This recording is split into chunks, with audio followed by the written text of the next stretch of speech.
right. Hey, everybody. Welcome back to our Book of John study. We have really unpacked so much in this Book of John, and welcome to day 14. We are so honored that you are here.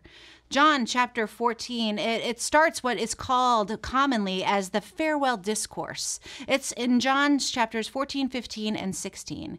You see, it starts with chapter 13, where Jesus and his disciples, they're at the Last Supper, and they're sharing the Passover meal. Jesus has washed his disciples' feet, and he's given them some directions on how to move forward.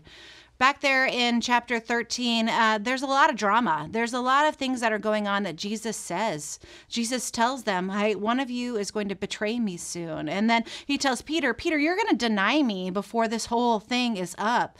And so today we start chapter 14 with Jesus in this farewell discourse, trying to reassure his disciples for the work that is to come.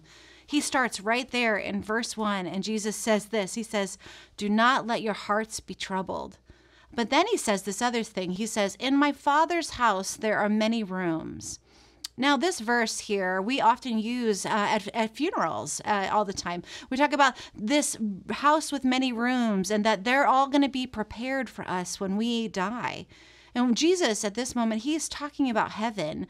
And we as followers of Jesus, we like to put some imagination, I think, around this. We think of this fancy house, this mansion that God's got up for us in the sky. Or we add in little parts of the book of Revelation, thinking about these paved streets of gold or something fancy. But the word in the Greek for house, it is more like a relationship. In this relationship, there are many rooms. I'll give you an example. In my house growing up, I'm the oldest of 4 kids. And my mom made a choice to be a stay-at-home mom when we were growing up. She'd get really irritated when we were out in public and someone would refer to her as a housewife. My mom, she would sit there and she'd say, well, now I'm not married to the house. I'm a homemaker. What she does is that she made a home for our family. And this is what that Father's house is like. It's a home. It's a relationship. It's about love and community and shared experience. It's this home with place for every single one of us. And the point that Jesus is making here in this farewell discourse is that you're going to be there, that there is room in God's home for you. And Thomas, one of Jesus' disciples, we sometimes call him Doubting Thomas, but I like this guy a whole lot. Thomas, he looks at Jesus and he says, well, how are we going to find this house with all these rooms that you're talking about? How will we know the way? And Jesus looks at his friend and says, I am the way. I am the way and the truth and the life. This is another one of those I am statements that we experience in the book of John.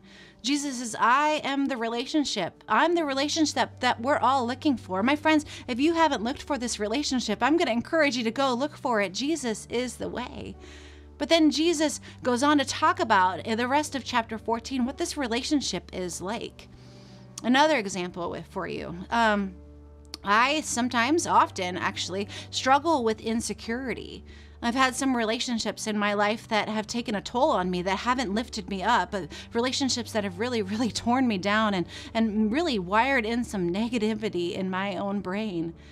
People who have loved me have just treated me in ways that I never deserved to be treated. And here's the really sad thing, is that I believed them. I believed that I was unlovable or unworthy or unseen or unheard. And then when I met my husband, Ryan, after some time and some therapy, I started talking about this feeling like I was inadequate, like I was never enough. And Ryan, he's a great husband. He's a good man who understands me. And he's always willing to reassure me when I have those deep moments of insecurity.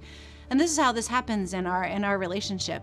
Sometimes I'll text him in just a moment thinking that I am inadequate. And I'll text him, I'll say, I'm okay, ? And he'll reply, yep, you're good. And he just will tell me, you're good. Before a tough conversation that I have to have, I'll text, I'm okay. And real quick back, I'll get, you're good. Before a big sermon that I'm about to give that maybe is kind of vulnerable, I'll say, I'm okay. And he'll say, you're good. Or just a regular day when I'm just feeling kind of bad about myself, I'll say, I'm okay, ? And he'll say, you're good. It's these little reassurances for me on a daily basis that I'm not alone, that I am not the truth of those negative messages that happened to me in my life, that instead I have someone there next to me to remind me of God's promises. Now, Jesus tells his disciples in John 14 that they're not going to be alone either, and that they have never actually been alone, even in the past. But that Jesus says in verse 25, he says, all of this I've spoken while I'm still with you, but the advocate, the Holy Spirit, who the Father will send in my name, will teach you all these things and remind you of everything I have said to you. Peace I leave with you now. My peace I give to you. I do not give as the world gives. Do not let your hearts be troubled, and do not be afraid. Here's the thing. Jesus is telling them that in his absence, that they're going to be good. If they wonder like, okay, I'm trying this thing in your name, Jesus is saying that the Holy Spirit's going to send them the message back. Yeah, you're good. Go do that brave thing. You're good. Go tell people about Jesus. You're good, that they're going to be good. And here's the cool thing. This is the same for you, my friends. God has got you too. You're good. If you're wondering if you're okay, you're good. If you're wondering if you're alone, you're good. The Holy Spirit is with you today and every day and always. So here's my question for you today as you go through and read the first part of this final discourse. Number 1 is, how does knowing God's got you help you in your daily life? And number 2 is, what would it feel like to have this homey relationship with God? If you know somebody who doesn't have one yet, I want to encourage you to go ahead and tell them that with God, they're good. We'll see you tomorrow.